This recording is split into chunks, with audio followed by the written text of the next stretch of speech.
Hi, everybody. Welcome to Beyond Their Limits. I am sitting down today with the Tech Heads F1 podcast, and I've managed to get all three members, so I feel very, very special. So we do have Bryson, Dr. Obbs, and Molly joining us today. Welcome, guys. How are you doing? How are you feeling? I'm feeling well. Thank you. Good. Doing Good. well. Thanks. Excited. Nice to see all of Doing you. really good. We had testing, and I think I'm suffering from withdrawals from testing. I want it. I'm a little bummed right now. Me too. I think it really got me excited for the start of the new year. Before that, I wasn't as excited, and then now I feel like I'm actually souped up and I'm like ready for the season to start. So, definitely, I know testing is not supposed to be exciting, but it definitely gave me a bit of excitement. I think you've got three people on the panel here who are very excited about testing, because that is for the tech heads for sure. Well, then let's kind of get into it. So do you guys maybe Bryson, do you want to kind of talk us through Tech Heads F1? Starting, Tech Heads F1 podcast, it's really kind of interesting because all of us enjoy Formula One. We enjoy talking about the technical side of it, and it's really more of a hobby that's kind of grown into something quite a bit more serious. And we often hold spaces and talk about tech things. And one day, I think we just decided, even though making a podcast wasn't necessarily the original plan, it just seemed like something that would be a good way to document conversations that we're having and maybe use it as a springboard to start new conversations. And now it's kind of just an excuse to interview people that we don't really get a chance to talk to, but that we really enjoy. So the podcast itself is basically about covering things that we wouldn't normally get to talk about in someone else's podcast. Instead of just tangentially talking about some of the tech things, we can focus on it specifically, and then also talk about some of the very, very precise things that we wouldn't normally talk about in other podcasts. But really, it's just about conveying information and helping people who don't necessarily have a background in engineering or technology, give them a little bit of help in understanding some of these concepts. And I think you succeed in that. I mean, I've listened to a number of your episodes, and I do not come from a technical background at all. So every single episode that I listen to of you guys is a learning curve for me. And I love the way that you guys get into some of the kind of deeper topics that maybe, like you said, people don't always get to understand or listen to because people don't go as deeply into it in a lot of the podcasts that we have. So having you guys all together is very special, and it means that we all get to learn and hopefully learn as much as you guys one day. So what's your background, Bryson? You're an aerodynamicist, aerospace, and then I think maybe Molly and Dr. Obbs, you can also tell me what you do. Yeah, I wouldn't go so far as saying I'm an aerodynamicist proper. I mean, I'm obsessed with aerodynamics, but I'm an engineer who works on aero things. I mostly do CFD and heat transfer analysis and high speed flows.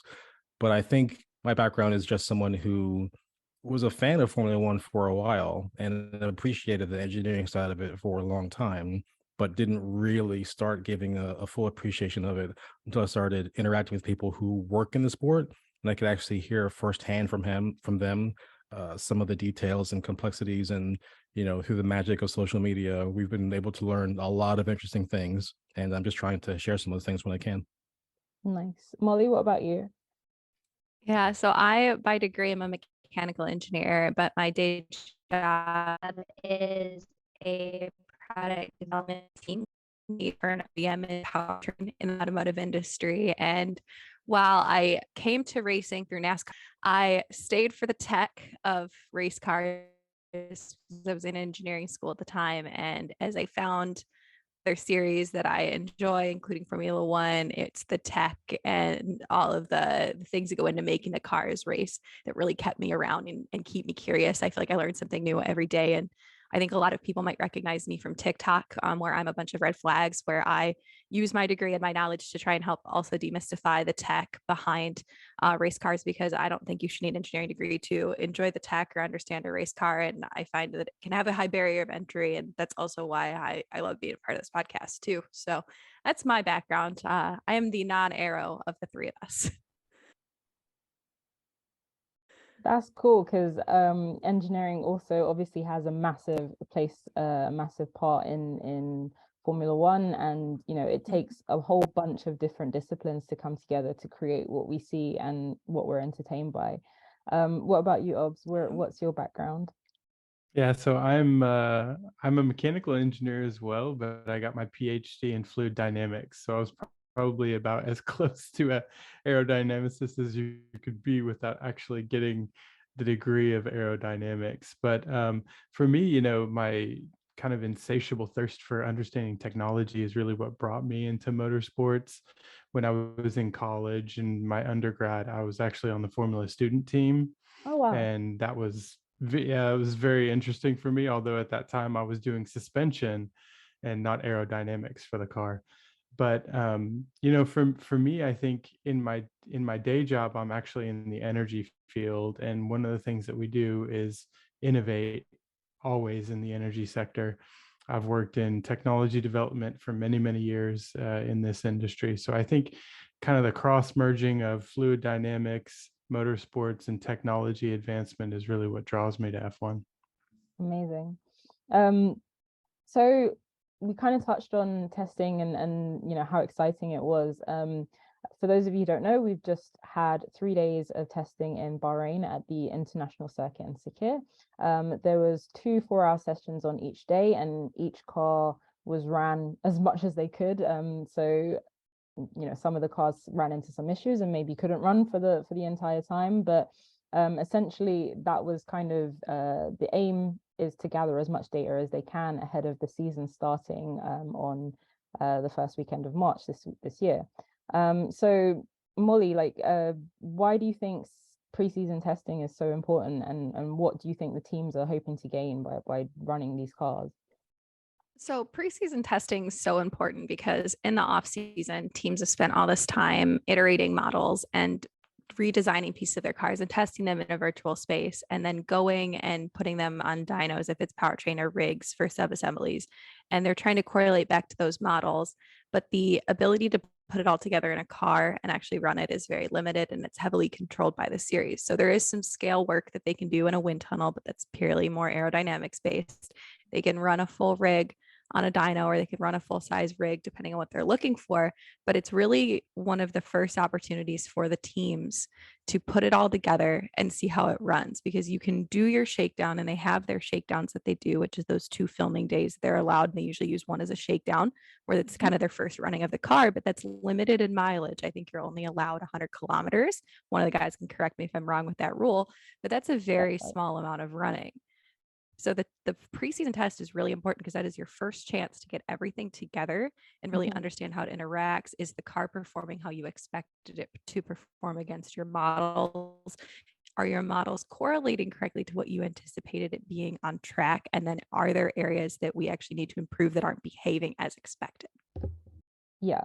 And we hear a lot about sandbagging. So Bryson, maybe you can explain sandbagging, because as Molly's just explained, they come here looking to try and gain all of this data and try and find out exactly if the team's models are going to match up with the car on track. So why, in my head, I'm like, well, why would you want to sandbag? Why would you not want to show exactly the performance that you could have if you need all of this data?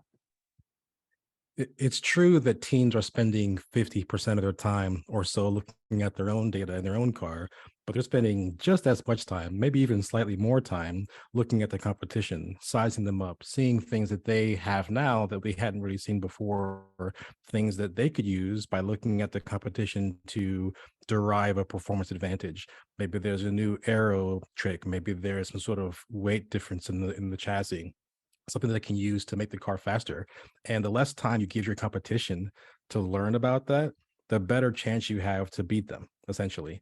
As soon as your competition realizes you have an advantage, they will focus in with laser focus on exactly what it is and see if they can adapt it to their own car. So sandbagging is essentially not giving away as much information as you could give to the competition, just to make sure that they don't eat into your performance advantage if you have one by the beginning of the season. There are obviously many ways to do this. The most important one is to add fuel weight to the car. These cars have almost 100 kilograms worth of fuel that you can add to the car. at roughly 0.3 of a second per lap per 10 kilograms. I mean, that's like a big difference actually. And you can also change the engine modes, and the driver can just push not quite as hard. So it can be difficult to derive meaningful information from testing times. That's why all of us always say, testing times aren't perfect representations of what's happening. They're not totally meaningless, but they're almost meaningless. Yeah. if that makes sense. And so it's just important to gauge what we're actually seeing. Yeah.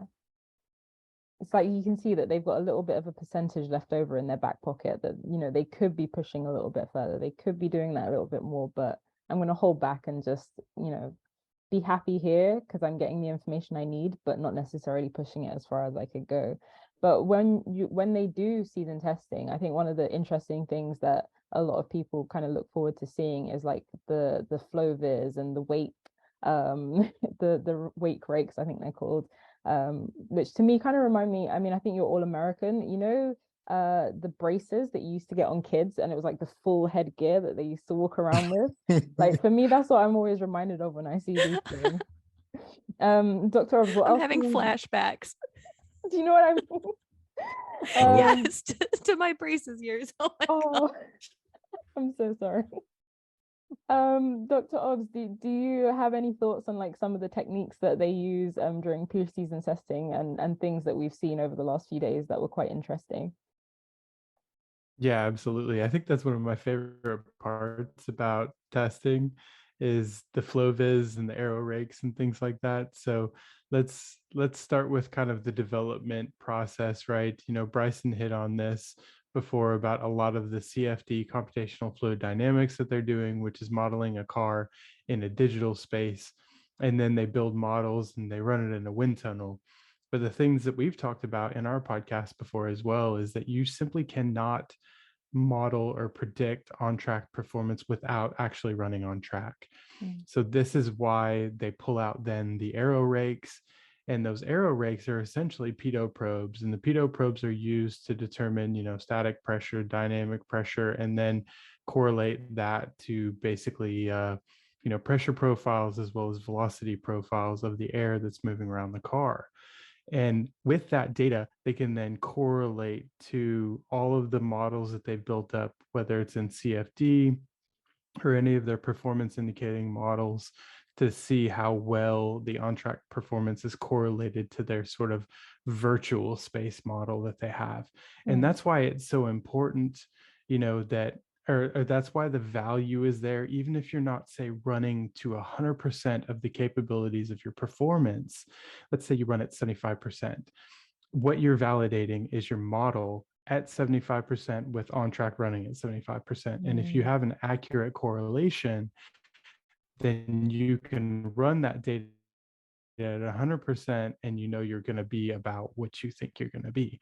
But then the other aspect of that is with the flow viz. The flow viz is probably one of my favorite ones because it allows you to actually see the streamline directions as they move across the car. So that for anybody that doesn't know what this is, they're painting on a paint, basically a flow visualization paint.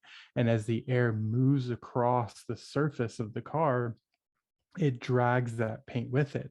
And as it drags the paint, it drags it along a fluid streamline. So they're able to plot out on the surface of the car, wherever they've painted this on, they're able to see then the visualization of the streamlines moving across the surface. And this is exactly what they have in CFD as well. So they can then correlate directly to that. And that's exactly what they're doing. It's one of my favorite parts because it gives you insight into what is going on with the car. We always say we wish we had the CFD. We wish we could see it. But FlowViz is like that one chance that we actually get a glimpse. Yeah. Yeah. When you're looking at that, what are you specifically like looking for when you see that and you're like, okay, I'm looking at the FlowViz now and I see that this one, let's say if you're looking at the Red Bull, because we all kind of know, we can kind of visualize the Red Bull, it's very close to the car that they had last year. And like, if you're looking at their FlowViz, what kind of things are you looking for? Yeah, so I think Red Bull was maybe one of the teams that used maybe the most FlowViz over the 3 days. And we've got something which Bryson calls Sullivan's Law, which is quite funny. Bryson, do you want to explain Sullivan's Law? No, feel free. I'm happy to hear you talk about it.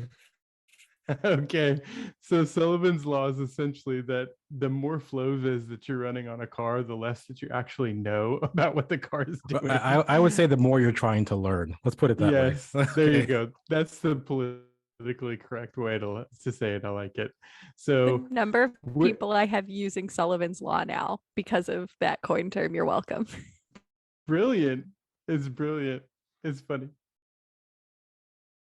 So what you're looking for then is, we already talked about the streamline. So you're looking then at the streamline profiles, the movement, the direction, the angle, and everything. You're going to use that to correlate to your CFD. But the other thing that you're looking for whenever you paint flow viz, say we saw a lot of flow viz on the front suspension, we saw it on the rear suspension, on the diffuser, on the rear wings. What they're looking for then in that case is that you have nice attached flow. So flow, air has a tendency to stick to a surface, right? And a curved surface, the flow will follow that curved surface. But in extreme cases where you have a very curved surface with something that we call camber, so if you have extreme camber, which means that it's just a very deep curved surface, then the flow itself, as the air as it passes along that surface, experiences a pressure gradient, and then at some point the flow just, like us, just goes, well, I've had enough, I'm not sticking to the surface anymore, it's too difficult, and it separates. And when it separates, then that causes essentially a flow disturbance, which is what you don't want on a car. So flow viz is also going to show you where you have separation points, which is very important to avoid separation. Yeah. Cool. Thank you for explaining that. That actually makes a lot more sense. And I feel like I could learn a lot about air and how it moves around the car from now, like looking at some of the flow viz patterns. Bryson, sorry, I noticed your hand is raised. What did you have something to add? Yeah, I was just going to add to that. Dr. Obbs mentioned previously the question of correlation and how it's important to correlate what the actual car is doing versus what the CFD is saying, or what the wind tunnel is telling you. There are nearly an infinite number of ways in which the real car can behave differently than your models. But one of the important ones is just flexibility. It's not perfectly rigid. The wings deform, the airfoil profiles sort of relax. The car has a different orientation dynamically, as far as ride height goes, than it might have in the wind tunnel. And the tires are deflecting in a different way than the tires are deflecting for the wind tunnel model. Pirelli does a lot of work to give scale models, scale versions of the tires that they'll be testing so that they can deflect in a similar way. But there's no substitute for on-track testing. It's the most important thing you can do.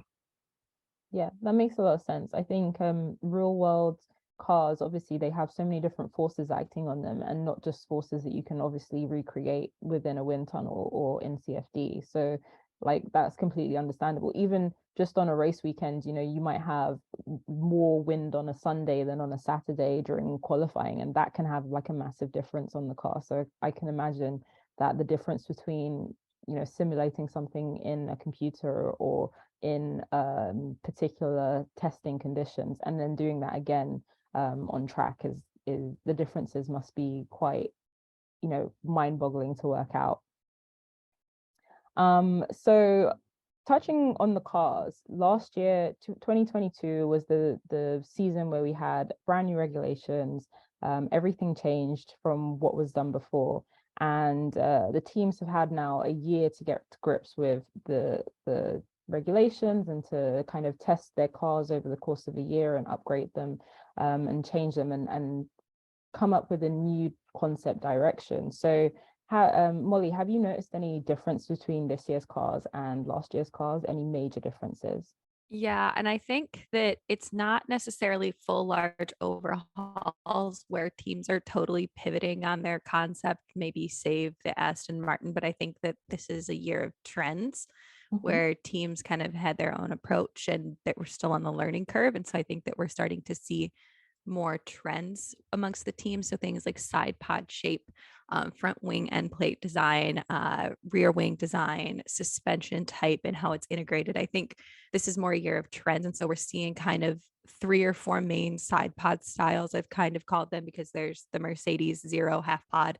There's the Ferrari that has that kind of water slide Waterfall. channel. Yeah. There's like I call it like a true water slide. So kind of like Alpine. And then there's the Red Bull that's really high undercut, has a dimple and a steep ramp. And so we're seeing things in side pod style, and the way that airflow is coming across the car. We're seeing things with like floor features that we can see on the edges with edge wings and things like that, where things are starting to converge and start to get similar to other cars, where we're seeing kind of still some teams do their own thing, but we're slowly seeing teams start to come together. And I mean, we can keep pulling threads. I don't know if guys, if you want to jump in with other trends, but those are like some really quick, like, hey, these are things that I'm noticing in terms of trends that are popping up. Yeah, I did want to add one thing. I definitely am seeing in most of the teams, even teams that have very different side pod designs, there seems to be a convergence on this cannon style exit for the cooling flow of the radiators, except for maybe Ferrari. But all the teams seem to have this large, wide opening that ejects the hot flow from the cooling system kind of midway between the beam wing and the rear wing. I think if you leave that flow totally unconstrained, it's very easy for that turbulent, hot, and low energy wake to get onto surfaces that actually have an impact on performance, like the beam wing and the diffuser, or if it gets too close to the rear wing. So I think teams are leveraging that cannon style outlet to guide the flow as much as possible to the precise location where it has the least negative impact. Yeah, I thought that was interesting with some teams who have it really cranked down in kind of a downward pointing direction, and some teams that formerly was really cranked pointing downward have now backed it off. So it's still pointing down, but it's not pointing down as far. To a degree, that was an interesting convergence and divergence. We saw like more teams go to it, like you said, and then there's variations in the approach of where it's releasing the air. Can you think of and a I think team one of the specifically? things, Sorry, go on. that's okay. I was going to say, I think one of the things that's quite interesting as well when you compare this year to last year, and I kind of dug into some of the data a bit, but they were talking about the times and testing from the cars this year compared to last year, right? So, last year testing was in Barcelona. It was not televised, which had me chapped a little bit. So I'm glad that we televised it this year. But the times in Bahrain then were after testing. Yeah. So the times last year for Charles Leclerc, for instance, for qualifying was a 1:35, so a 1:35.58. And then even during testing, Checo Perez then on the third day, he got to a 1:33.05. So and we were on in a year 130s where and 132s this year, right? Yeah. So as far as the fastest times, we were below the fastest time of qualifying last year in Bahrain. So the cars have developed quite a bit over the course of a year from, the first year that these happened. But the other thing is that this is the year that they raised the floor edge. It's not a linear translation of 15 meters. On our podcast, we talk about that a bit. It is kind of like an angled line, but there is an effect, and the cars were supposed to half a second to a second slower. And it seems like a lot of teams have clawed back performance, which is really cool. So that's some of the biggest things that I've seen in throughout 1 year of the regulations to then the second year, is that teams really understand their cars a lot more now, I think, and they're able to like really drive for performance. Saying about the rake, To that your was to question do with, about teams with the downwash change, Alfa Romeo is an example of a team that's gone from a more horizontal, just straight cooling cannon mount to a downwashing mount. And then Alpine is a team that has gone from a really extreme downwash to kind of backing it out so that it still downwashes towards kind of some rare features, but not as far as their 2022. I'll definitely look out for them. And Dr. Obbs, you were saying about the rake being kind of raised, but on an angle. That's to combat the porpoising, right? Yeah, that was the intent, was to keep the cars from running the floor edges down and contacting the edges. So maybe for some of the people that, don't understand the effects as well, we are in the ground effect era, and the floor is generating the predominant amount of downforce for the car. And as the air flows under the car, you create an intense suction effect, which is literally sucking the car to the ground. Mm. And as you suck the car to the ground, the downforce increases massively, and you can actually bump the car or bounce the car off of the track surface. And the suspension dynamics have become so much simpler than they have in the past. So as you bump the cars down to the ground, they will rebound. And so the ability of the suspension to either damp out that effect or not damp out that effect is what then creates this sort of resonance of this bouncing. So there's an aerodynamic effect as well, that as you bring the car closer to the ground, you will choke the flow to the back as well, which can have a sudden release of downforce, which could cause it also to bounce up. But the floor edges contacting the ground was actually what teams were purposefully designing them to do, because then you can seal all of that low pressure flow or low pressure air underneath the car and not allow it to basically be diluted by surface pressure over the top of the floor, which would then reduce the downforce. So that's a really complicated way to say that they've raised the edges to prevent teams from sealing the ground with the floor edges. But we saw from some of the slow shots that some teams are still able to get the floors down to the ground, which is so interesting. Wow. Yeah, I was just gonna really quickly say, yes, those changes were made to improve your margin to porpoising, but it's not possible to build a car that's incapable of porpoising. I mean, if you run it low enough and aggressively enough, I'm sure we can make any of these cars porpoise. The question is, how far down can you go? And how much margin can you give teams to be able to derive the performance that they're looking for without necessarily triggering? Yeah, I think that was one of the things that Mercedes were trying to do last year, right? They were trying to figure out not how to get rid of the porpoising, but how to switch it off and switch it on. So what is that point where porpoising starts happening, right? That was their kind of mission at one point, to really understand it. Yeah, I was just gonna say, I don't think porpoising would ever be a good thing. You always No, want to no, dial they it don't. out if you They want to get it can. off, but they want to understand the exact point when it Yeah, began to happen. but yeah, and as Dr. Obbs said, the most critical aspect of these current cars is the floors. It's the one thing that we can't see from the outside pictures, and it's probably the most important thing, both for porpoising margin, but also for performance as well. So we're talking about the performance differentiators of cars. You know, who's got this trick, who's got this cool side pod design, whose flow vis is looking great. Some of the most important things that we would like to see, we actually can't see because they're hidden under the floor. How much would you love to get into a garage and just like have a little peek underneath?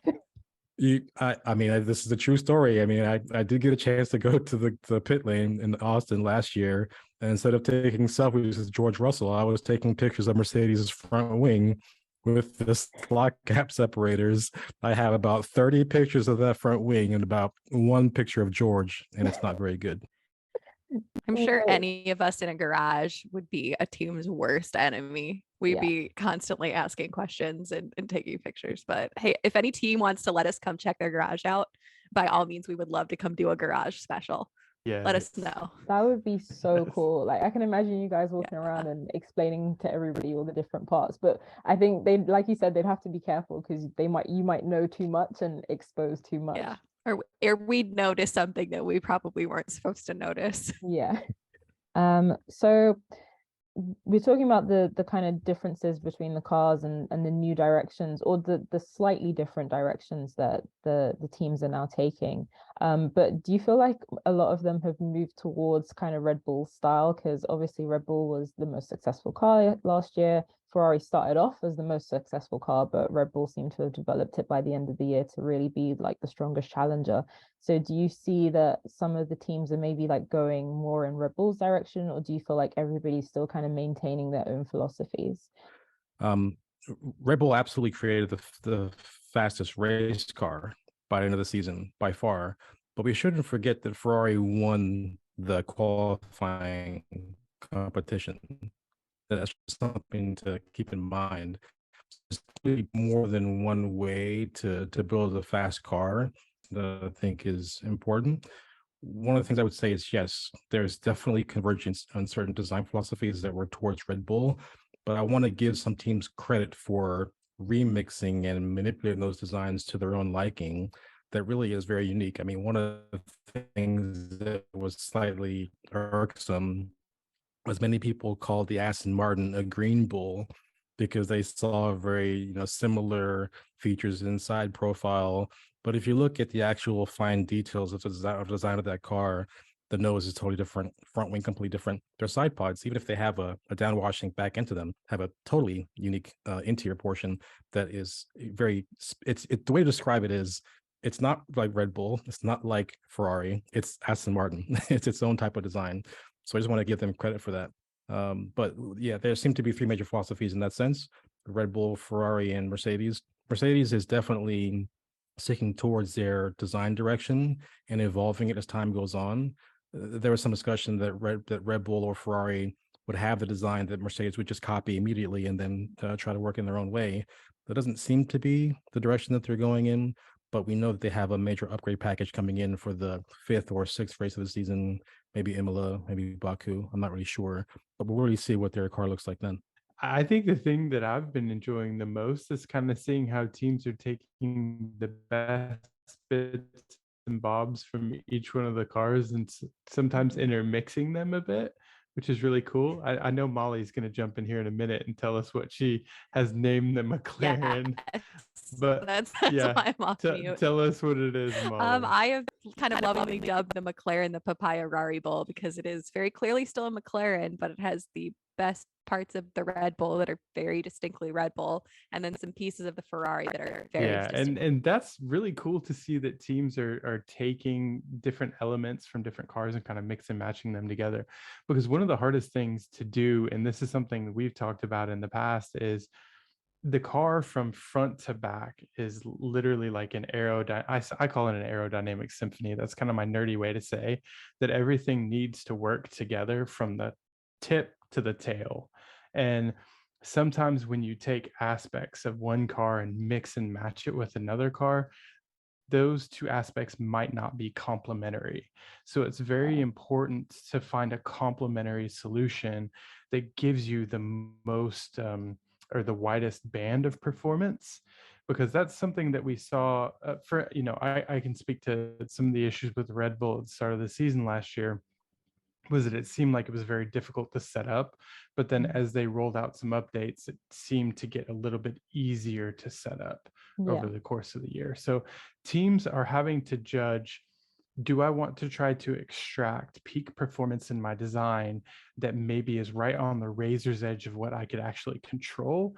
Or do I want to maybe take a few steps back from that into a design that allows me to get optimal performance over the course of the entire race calendar, but is also easy for me to maybe get into the right performance window? Yeah. Touching on what Molly said about the McLaren, what did you say? The Papaya Red Bull? Papaya Rari Bull is what I've called it. Papaya Rari Bull. I love that.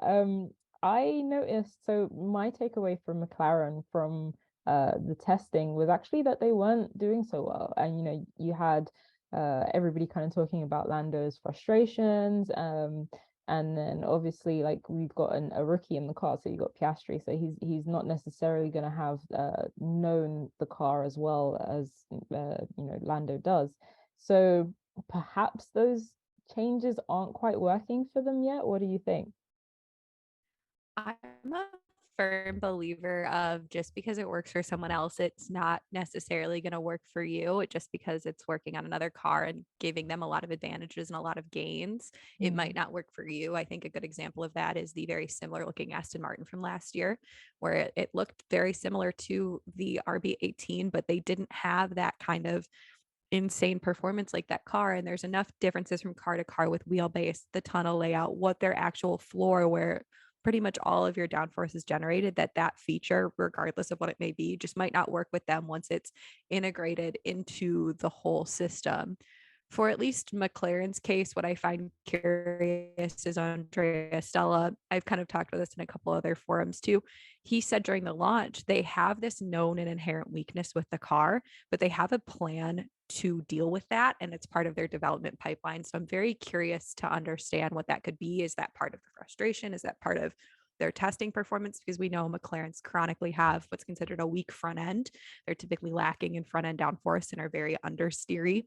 But then last year, that car had terrible brake issues and some traction problems as well. So I'm very curious what the mystery weakness is and if that had anything to do with that and them kind of combining these features. Maybe it was a way to try and design it out and they could not be working as intended. But I don't know. That's going to be an interesting one, I think, for sure this season. Yeah, I think we'll definitely have to wait to see. But now that I know a little bit more about the car, I'm quite interested to see how it evolves.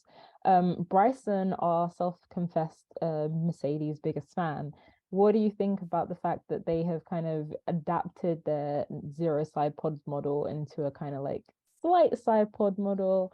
And, you know, obviously they seem to be in a much better position than they were at the end of last year or at the beginning of last year, definitely. But perhaps still not exactly where they want to be, or what do you think? Yeah, it is kind of interesting. I mean, it's the same physics for everyone, right? Ultimately, it's the same governing equations. It's the same, physical laws.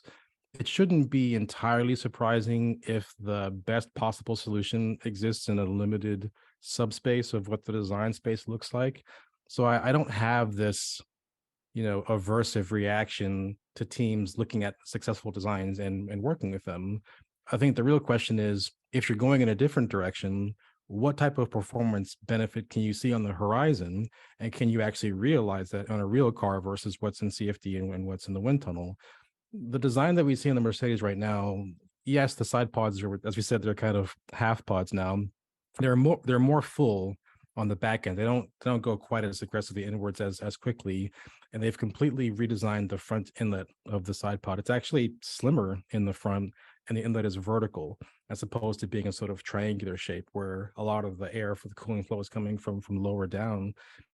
But I think Mercedes is humbled to a degree by how many problems they had last season. And again, it's not only about side pods, it's about floor design, it's about rear wing integration, all these things that are labeled under this nebulous term of the concept.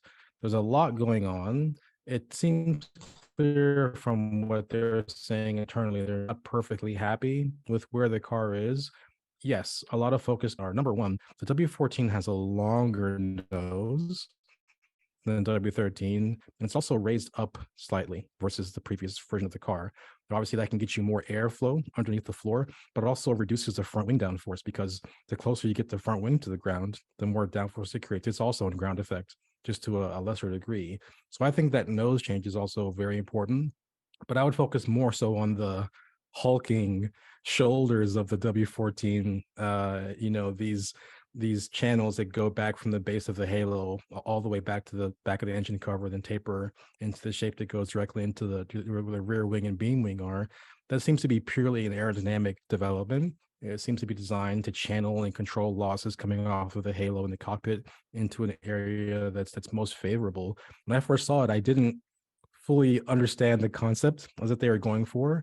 Other teams have a shelf there that goes to the cannon exits that we talked about previously. Mercedes has taken that to a totally different level. It's sort of, going in on itself, and it even might take some of the positive benefits we've seen from Ferrari's designs with their extreme, I'm not even sure how to describe that. We call them bathtubs, but that's not even fair. That's not a fair way to describe them. You don't want to know what I call them. Oh, I haven't. I know you. It's probably not safe for work. It is. It's just. I want to know. I've dubbed them Maranello moats. Maranello moats. I mean, we all wondered if the water would even get out of them if it rained, and that seemed to work out. Exactly. But no, as far as Mercedes goes, I think the thing that strikes me the most is that they're passionate about that, but it seems to be a very on-off type of car. On the soft tires, it seemed really solid, a lot of rear end grip, a lot of balance inherently. But on the hard tires, especially, it was, understeering on the entry, oversteering on the exit. It just did not seem to yield the grip that the drivers were expecting. That could be partially due to tire warm up. It could be due to something else. But what they want to get is a more even keeled machine. So that's one of the things they're going to be working on, is not only having the peak performance, but having a range of setup window, a range of setup options that have a window that can actually produce good performance to a high degree in most situations. And I don't think they quite have that yet. It seems like they do have a little bit of work left to do from what you're saying. But there was, for me, a little bit of hope seeing, Lewis second on the timesheets on Friday and like at the end. And unfortunately for George, obviously not being able to run on the second session, I think on the second day. But lastly, maybe if we could just maybe touch on the Red Bull, Dr. Obbs, if you maybe want to talk about how they've progressed their design, I guess, because they haven't changed very much, but coming, as you said, with the strong car that they had, maybe how they've kind of pushed that even further and where they could take that. Yeah, definitely. I was waiting with bated breath for the RB19 to be revealed, because that was one of the only cars that we had not seen. And so day one of testing, I was up early and I was like, I'm going to see this thing. And the first thing you saw, I guess to the untrained eye, people would look at it and go, oh, same car. But when you look at it in detail, there are subtle differences that make a lot of difference. So for instance, the side of the side pod is a bit more down and flat, kind of almost mirroring like what Ferrari has on the side. And this is meant to hold the front tire wake outboard. They also have a deeper undercut now than they had in the previous year. So the undercut is what's actually channeling or funneling air to the rear portion of the car where you've got the diffuser. So you're running air over the top of the diffuser, around the side. You're also channeling air then to the beam wings as well. The other thing is the floor edge. I was completely geeking out on the floor edge. I think I kind of lost my mind a bit, because they actually created like a cascading wing on the floor edge, which is the first time that I had seen that. And everybody has really cool floor edge designs, but that one was brand new for me. But then something I just picked up on today is that on the back of the diffuser for the Red Bull, if you actually look at most teams, they run like a little curl on the top surface of their diffuser, and that is just to help with extraction for flow coming out of the tunnels. Essentially, you create like kind of a low pressure zone which you can pull more air through. But what they've actually done is they've kind of extended it up a bit, which I think maybe they might be sacrificing a bit of Z direction. So in the vertical direction, some of the Z volume, to get a bigger curl that kind of connects better with the beam wing. And I saw a picture of this today and I was like, that's brilliant, because it's almost like creating a third beam wing, which is super cool. So those kinds of like nerdy techie things that you see, for sure they have developed. Now, what could they be targeting? They are obviously already had a very strong car last year. Bryson brings up a very good point. When you look at one lap pace, they probably weren't on the same level as Ferrari. Ferrari had extremely great exit traction. From everything I saw, their mid to high speed cornering, like lateral G, was stronger than the Red Bull as well. So I think there were some areas that Red Bull needed to improve, and one of the areas was high speed cornering and things like that. Surprisingly, at one point, Red Bull was really good at low speed cornering, which I can't wrap my head around. But I'm rambling on a lot just to say that there were things they needed to improve upon. And I think with the undercut, to get more flow to the rear of the car, I think really what they're trying to attack is some of their medium speed to high speed cornering, the grip that they have for those types of corners, to increase their lateral G load. And from some of the data we've seen so far, it looks like they may have been able to achieve that. So we need to kind of keep an eye on that this year to see if they were able to improve. Yeah, That's cool. I'll definitely keep my eye out for that. And try and feed it back to my Mercedes engineer friends and be like, okay, guys, where can we extract some performance as well? So lastly, let's just talk about, now that we have all of this information, we've seen testing for 3 days. We know that we're not going to get every single answer just from testing, and we have to wait till qualifying. But if you had to shoot from your hip, if you had to like give an answer, who do you think from testing, who do you think is gonna like have a really great car this year, and who do you think is probably not gonna have such a great car? Bryson, do you want to answer that?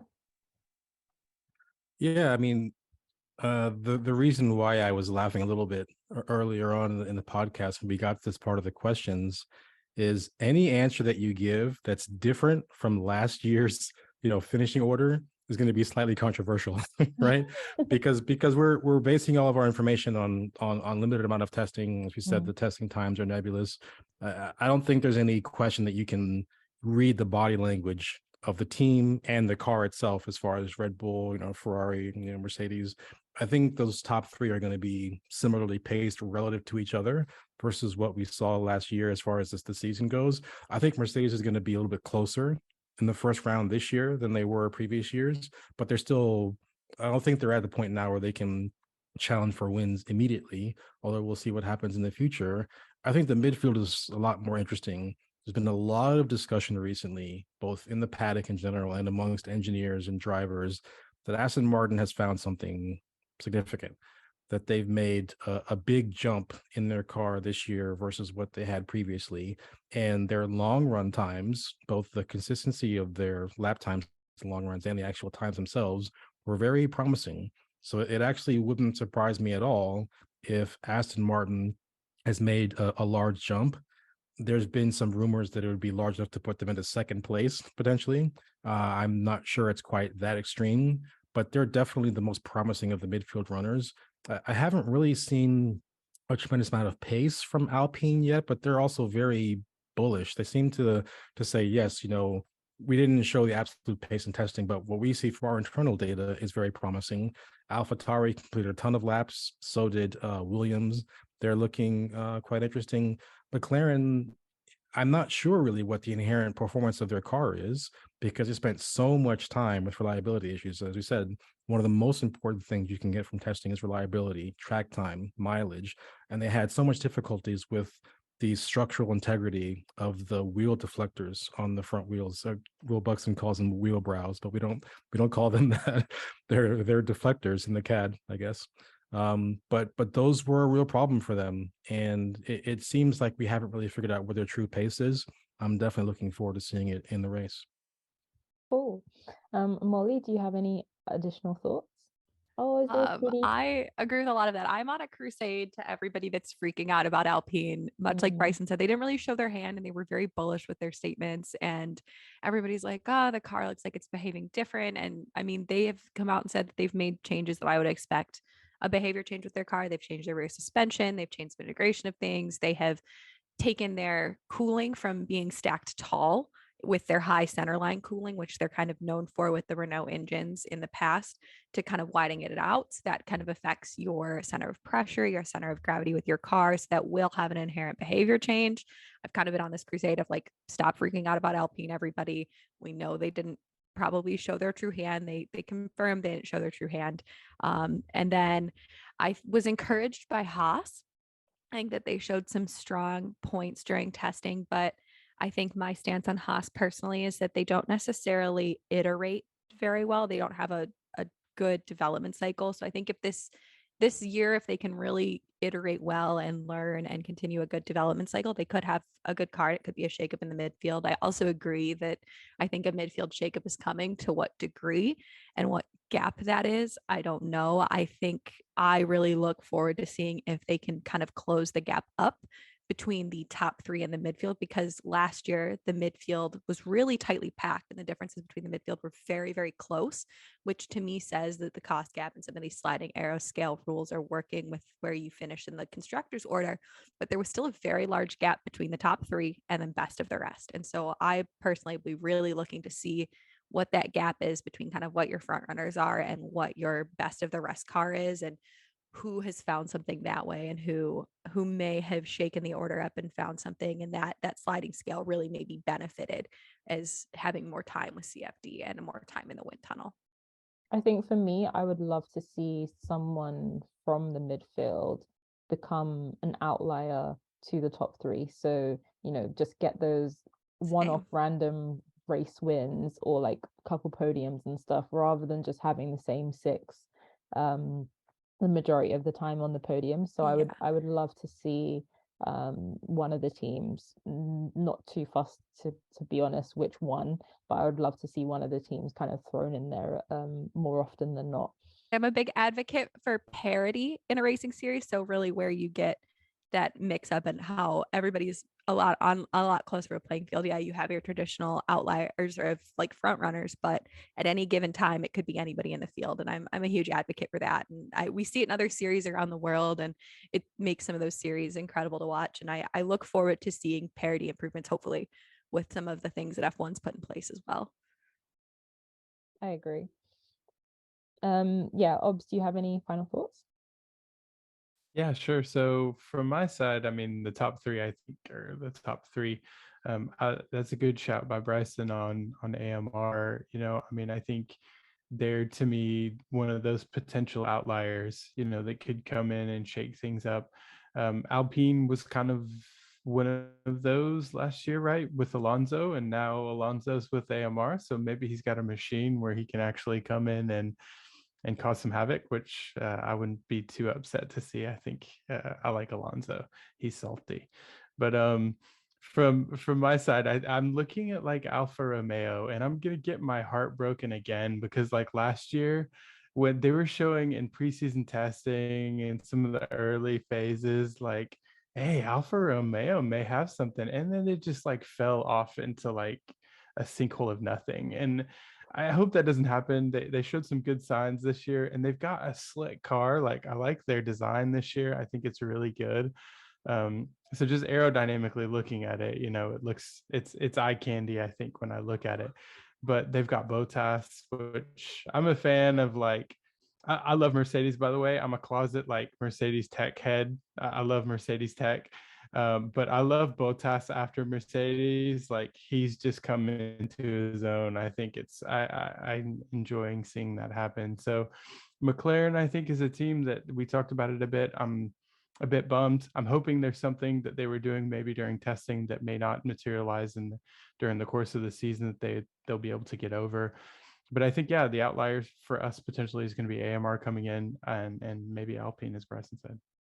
I think really interesting actually that you picked up on Alfa Romeo having like a strong start to last season and then kind of falling off, because I think there was a run of maybe, I want to say 6 races where they got 0 points, and it was quite heartbreaking actually, because for Bottas and Joe, I thought he had an amazing year last year as his rookie year. So I found him to be quite a consistent and well disciplined driver, considering it was his first year. He didn't make like too many massive mistakes. So for me, I was a bit disappointed that they didn't do better last year, and I think it'll be interesting to see where they get to this year. Bryson, you had an additional thought, and I think Molly, then you did too. Yeah, just briefly, we're in the sophomore year of a major regulation change, and that tends to bring convergence not only in design philosophy, but also in performance itself. I think back to 2009 and that major change we had in the regulations, and then the following season, 2010, was actually a really impressive season, and there were a number of drivers that were fighting for the championship as we got towards the end of the season. I'm not sure we're going to get exactly that, but I suspect that the entire grid will be closer together this season than we had in the previous season. And I do think that we will have a surprise winner this year. We had a surprise podium last year. I think Lando got a podium in Imola, but that was the only podium result from one of the top 6, from outside of top 6 drivers. I expect that to change a lot this year, whether it's rain or whether it's failures or carnage at the start. I think we're going to see a lot more excitement this year. Looking forward to it. Yeah, my thought was in a similar vein of that. And especially in the case of Alfa Romeo, I think reliability and who manages reliability will be a big storyline this season and something to pay attention to. And you don't know what you don't know. And that kind of ties back to your on track correlation. And so also into what Bryson's saying, where this is only the second year of a regulation set. And so teams are still learning. We're still on the learning curve. And I think as we continue to learn, I think it'll kind of shake things up with teams and kind of who can manage and understand their learnings the best, especially year over year as well. It's going to be one to watch to see, well, our 2022 car did this. We learned this from the 2022 season. How do they carry that forward into 2023? And how does that enable them to unlock and achieve their best possible performance with their car? I was just going to piggyback on that and say the top three are the top three for a reason, because the infrastructure that is around these teams is massive. I mean, we talked about reliability at the start of this podcast, and that, a team can have a 4-post rig, a 7-post rig. They can have all these rigs, but they're able to do reliability testing before the car ever hits the track. And some of these teams don't have this, right? I mean, they can use third parties, test houses and things like that to do it, but some of these teams are doing this on the fly at the track. I mean, they're using intelligence, obviously, but they don't have the same tools that some of the bigger teams do. I think this is often why we see some of the smaller teams that start to creep up into the top three. They show some promise at the start of the year, and then they start to fall off due to reliability issues. Could be due to some of these things, that the top three are just more polished. They're well-oiled machines. They know exactly what they're doing, and their cars are just incredibly robust and reliable. A lot of people made fun of Haas for coming with the miniature what do they call it? Why is it gone out of my head? But pit wall, that's it. Just pit wall, yeah. The mini pit wall. The mini pit wall. It's a fun sized. The fun size pit wall, the mini pit wall. I thought it was like ingenious in a sense. If they need to, 250 grand for them is a hell of a lot. It's a part, or it's a sequence of parts or something. And if they feel like they can save money and still have a pit wall, it's not like they haven't got one, but reduce it. And like you said, probably later down the line in a few months at a race, that little saving that they're going to get for the whole year is really going to help them. So yeah, thank you guys so much for coming and speaking with me today. I've learned so much in the last hour, and I think anybody who's listening who, like me, may not be as versed in engineering and all of the different subtleties of aero and fluid dynamics and all the different kind of parts that go into Formula One, but want to learn more, where can we find you? Where can we find you? Yeah, I mean, our primary source is the Tech Heads F1 podcast itself, but I can be found on Twitter at Natural Paradigm, and Molly and Dr. Obbs are there as well. We usually link their socials in the show notes of the episodes. We also are building a YouTube presence and Instagram as well, so we will be there. I just wanted to say what you were saying before. There's so much that we're learning about this. Yes, I have degrees in mechanical engineering and aerospace engineering, and I have been doing this for a while, but you're still learning something every day. Like literally every single day, you're learning something new. So we're all kind of on this journey together. And I'm happy that you guys joined me to have this journey a little bit together as well. Thank you again so much, and hopefully we'll speak to you again soon. And if you aren't following Tech Heads F1, please go and follow them now and subscribe to their YouTube, Twitter, and their podcast channels. Thank you guys, and we'll speak again soon. Thanks. Bye.